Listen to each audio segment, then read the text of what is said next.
Hey, want a hand? I can give you a hand with that. A hand with what? Articular cartilage. You hear the term cartilage or articular cartilage, and articular basically just means bony cartilage. What is cartilage? Well, cartilage is generally found on the extremities of bone, so it's at the ends of bone. Now, understanding all bone originally was cartilage. When you were a little infant, your whole bone skeletal system was made up of cartilage, and over time it transformed by the process of ossification into cartilage. But what you're left with is at the extremities of bone you tend to have this cartilage. Now this cartilage is smooth bone. It's very, very smooth, like the inside of a coconut. And why is it so smooth? Because bones join together to form joints. So this one here is the bone that joins onto the humerus, which is this bone here. Very handy, right?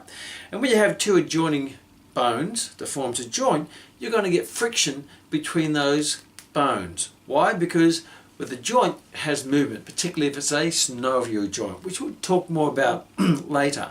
But when you have bone on bone and movement from bone on bone, that's going to create friction and wear and tear. So the purpose of the cartilage being very smooth in nature is it reduces the friction between the two adjoining bones or the two articulating surfaces.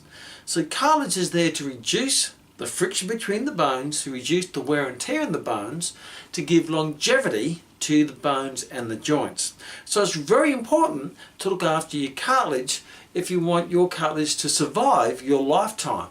Because if you put undue stresses or repetitive stresses or too high forces or stresses upon this cartilage, then that cartilage is going to wear out, fragment, and obviously reduce the integrity of the joint. So imagine if you have cartilage which is now turns more into sandpaper because it's all rough, and you have two rough edges rubbing against each other like sandpaper on wood, then that's going to accelerate the wear and tear on the joint.